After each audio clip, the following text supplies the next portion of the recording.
Hi viewers, எல்லோரும் எப்படி இருக்கீங்க? நல்லா இருக்கீங்களா? இன்றைக்கி வந்து கொஞ்சமாக கருவாட்டு குழம்பு வைக்கலான் இருக்கேன். எனக்கு மட்டும் புளி கரைச்சி வச்சுருக்கேன். இது பாருங்க, எனக்கு வேணுங்கிற கருவாடை க்ளீன் பண்ணி சூப்பராக வச்சுருக்கேன்.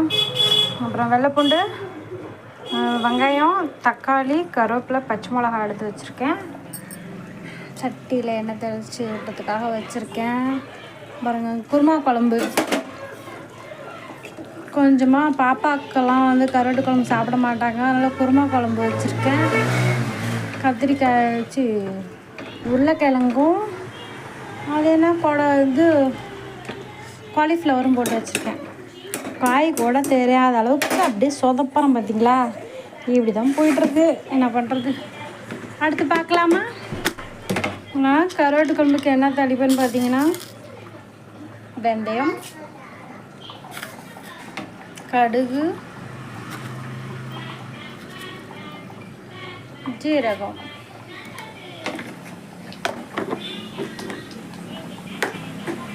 இது நல்லா பொரிஞ்சதுக்கு அப்புறம் வெங்காயம் அதெல்லாமே சேர்த்துப்பேன். பாருங்கள்,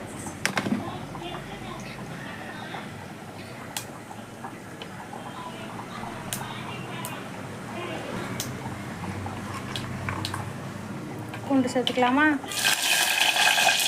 தெரிச்சுதான்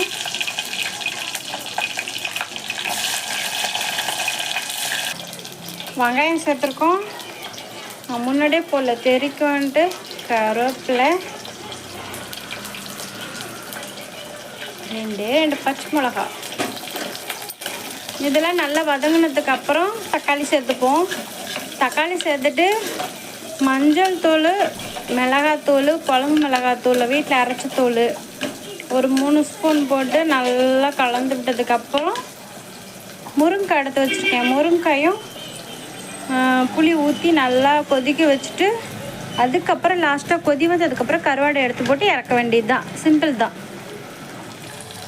பார்த்திங்கன்னா இப்போ தக்காளி சேர்த்துருக்கேன். தக்காளி நல்லா மசியணும். நல்லா மசி விட்டால் தான் குழம்பு கொஞ்சம் நல்லா திக்காக இருக்கும். நல்லா மசிச்சதுக்கப்புறம் தூள் எல்லாமே எடுத்து வச்சுருக்கேன். வீட்டு மிளகாத்தூள், கொஞ்சோண்டு மல்லித்தூள், கரம் மசாலா சேர்க்கலை, சாரி. குருமா குழம்பு ஞாபகத்திலே சொதப்புறம்ப்பா.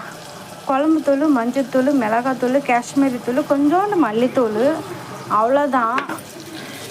அந்த குருமா குழம்பு வச்சேன்னா அதில் கரம் மசாலாலாம் சேர்ப்போம்ல, அந்த ஞாபகத்துலேயே வந்து டக்குன்னு சொல்லிட்டேன். சாரி, மன்னிச்சுக்கோங்க.